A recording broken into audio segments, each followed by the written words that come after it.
बिस्मिल्लाहिर्रहमानिर्रहीम। दोस्तों अस्सलाम वालेकुम। आज की इस वीडियो में हम डिस्कस करेंगे how to pass closing entries for trading account. लेकिन क्लोजिंग एंट्रीज़ को डिस्कस करने से पहले हम अकाउंटिंग हेड को डिस्कस करेंगे। जो हमारे पास अकाउंटिंग है वो सिर्फ़ और सिर्फ 5 हेड्स पे बेस करती है, जिसमें हमारे पास सबसे पहले एसेट्स, दूसरे नंबर पे हमारे पास एक्सपेंस, तीसरे नंबर पे हमारे पास लायबिलिटी, चौथे नंबर पे हमारे पास कैपिटल, और पांचवे जो लास्ट है हमारे पास वो है रेवेन्यू।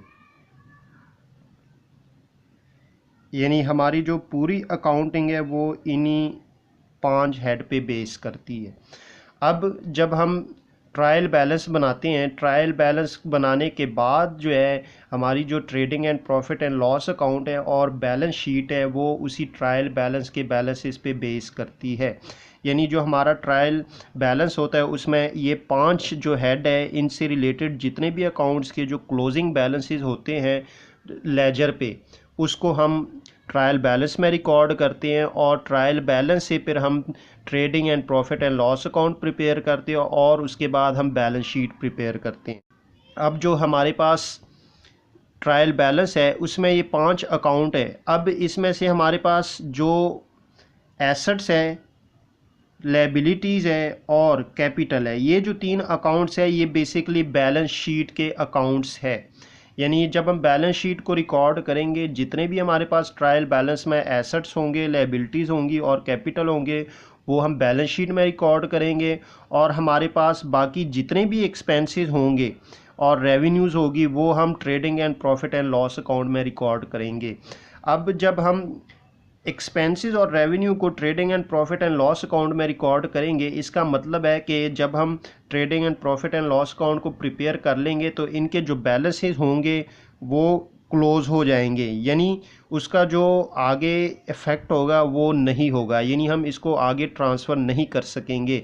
जबकि हमारे पास एसेट्स, लायबिलिटी और कैपिटल ये लॉन्ग टर्म इनके अकाउंट्स होते हैं, इनके जो बैलेंसेस है वो नेक्स्ट ईयर ट्रांसफ़र हो जाते हैं। इसलिए हम जब भी क्लोजिंग एंट्रीज़ की बात करेंगे तो हमारे पास जो क्लोजिंग एंट्रीज़ होंगी वो सिर्फ़ और सिर्फ एक्सपेंस,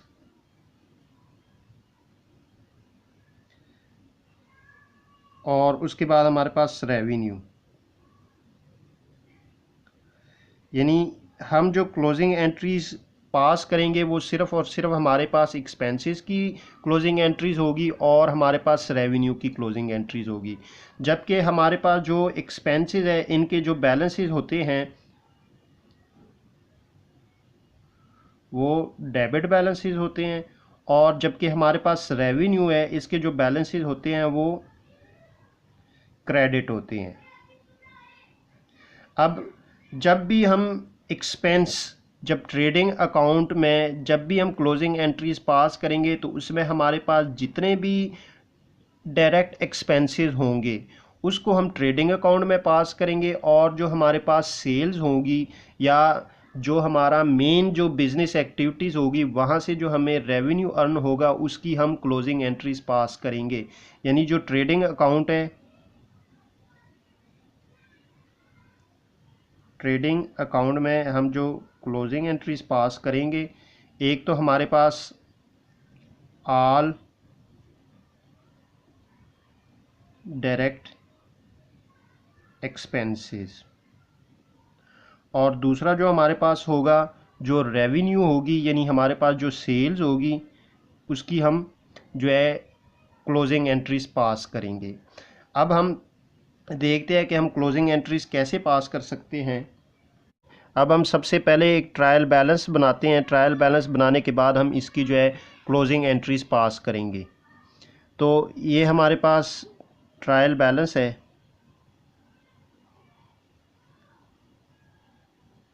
यहाँ पे आप लिख लेंगे एज़ ऑन 31 दिसंबर, जितनी भी आपकी यानी क्लोजिंग डेट होगी उस पर आप लिख लेंगे। मैं यहाँ पे लिख लेता हूँ एज़ ऑन 30/2018।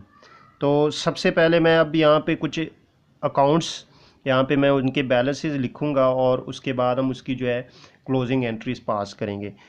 तो मेरे पास ओपनिंग स्टॉक है,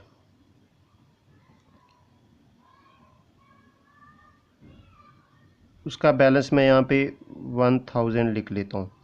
उसके बाद मेरे पास परचेजेज है, उसको मैं 2000 लिख लेता हूँ। उसके बाद मेरे पास वेजेस, उसको भी मैं 1000 लिख लेता हूँ। उसके बाद मेरे पास सेल्स है, इसको मैं लिख लेता हूँ 5000। उसके बाद मेरे पास क्लोजिंग स्टॉक है, उसको मैं लिख लेता हूँ 2000। अब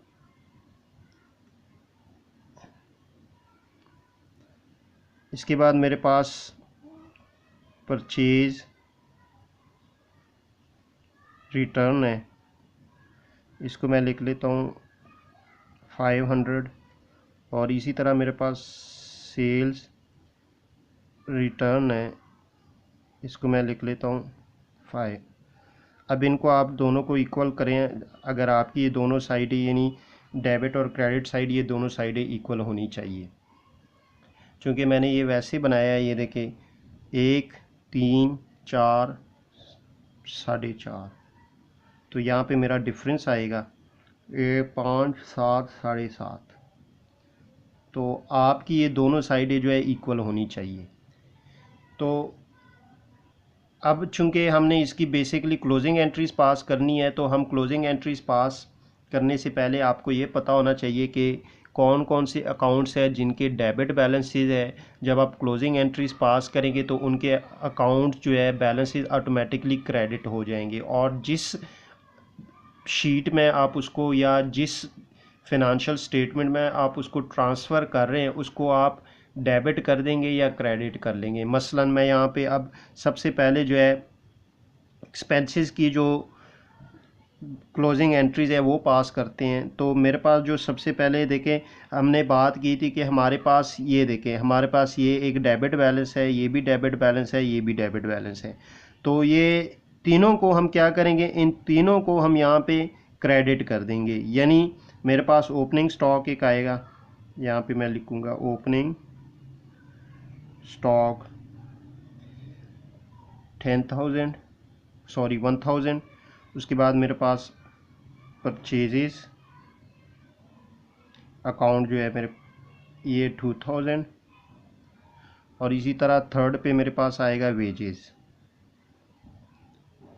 और अकाउंट ये मेरे पास 1000। अब हम यहाँ पे जो है क्या करेंगे, यहाँ पे हम ट्रेडिंग अकाउंट को डेबिट कर देंगे। ट्रेडिंग अकाउंट को हम कितने 4000 से क्रेडिट डेबिट कर देंगे, क्योंकि आपके जो जिन अकाउंट्स के बैलेंसेस डेबिट होंगे जब आप उसको क्रेडिट कर देंगे तो वो ऑटोमेटिकली निल हो जाएंगे। तो इसी तरह आप जो है सेल्स का जो बैलेंस है उसको भी आप उसकी एंट्रीज पास कर सकते हैं। देखिए सेल्स का जो हमारे पास जो बैलेंस होता है वो क्रेडिट होता है, लेकिन उसको क्लोज करने के लिए हम उसका बैलेंस क्या कर लेंगे, डेबिट कर लेंगे। यानी यहाँ पे हमारे पास सेल्स डेबिट हो जाएगी, सेल्स अकाउंट डेबिट हो जाएगी कितने से 5000 से। और इसी तरह ट्रेडिंग अकाउंट हमारे पास क्रेडिट हो जाएगी। तो ये हमारे पास अकाउंट क्लोज हो गया। इसी तरह अब हम जो है नेक्स्ट जो हमारे पास परचेज़ रिटर्न है, अगर हम उसकी क्लोजिंग एंट्री पास करना चाहे तो हमेशा आपका जो परचेज़ रिटर्न है उसका बैलेंस क्या होगा, उसका बैलेंस क्रेडिट होता है। लेकिन उसको क्लोज़ करने के लिए हम क्या करेंगे, उसका बैलेंस डेबिट कर देंगे और ट्रेडिंग अकाउंट को क्रेडिट कर देंगे, तो वो ऑटोमेटिकली आपका जो अकाउंट होगा वो क्लोज़ हो जाएगा। यानी परचेज़ रिटर्न हम यहाँ पे लिख लेंगे, परचेज़ रिटर्न अकाउंट को हम 500 से डेबिट कर देंगे और यहाँ पे हम ट्रेडिंग अकाउंट को हम यहाँ पे 500 से क्रेडिट कर देंगे। इसी तरह हमारे पास जो सेल्स रिटर्न का जो हमेशा बैलेंस होता है वो हमारे पास डेबिट होता है, लेकिन उसको नील करने के लिए हम क्या कर लेंगे, हम उसको क्रेडिट करेंगे, यानी ट्रेडिंग अकाउंट हमारे पास डेबिट हो जाएगा। कितने से 5, ये हमारे पास है उसका बैलेंस। और यहाँ पे हमारे पास जो है सेल्स रिटर्न अकाउंट जो है हमारे पास ये हो जाएगा। अब एक हमारे पास एंट्री रह गई, वो है हमारे पास क्लोजिंग स्टॉक। आपका जो क्लोजिंग स्टॉक का जो बैलेंस होता है वो क्रेडिट होता है, लेकिन उसको क्लोज करने के लिए हम जो क्लोजिंग बैलेंस है उसका जो बैलेंस है वो डेबिट कर देंगे, तो वो ऑटोमेटिकली हमारे पास ये यहाँ पे हम क्या करेंगे, यानी क्लोजिंग स्टॉक को हम क्या, यहाँ पे कितना है हमारे पास 2000 है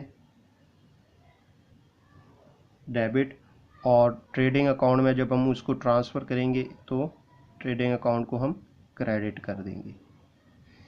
यानी आपके पास जो ट्रायल बैलेंस में जितने भी बैलेंसेस होंगे जो आपके ट्रेडिंग अकाउंट से रिलेटेड होंगे, अगर उनके बैलेंसेस डेबिट है तो आप उसको क्रेडिट कर देंगे, और अगर जिस अकाउंट्स के बैलेंसेस क्रेडिट है तो आप उसको डेबिट कर देंगे। और जो ट्रेडिंग अकाउंट है या तो ट्रेडिंग अकाउंट डेबिट होगा या क्रेडिट होगा, तो इस तरह आपकी जो क्लोजिंग एंट्रीज है वो पास हो जाएंगी।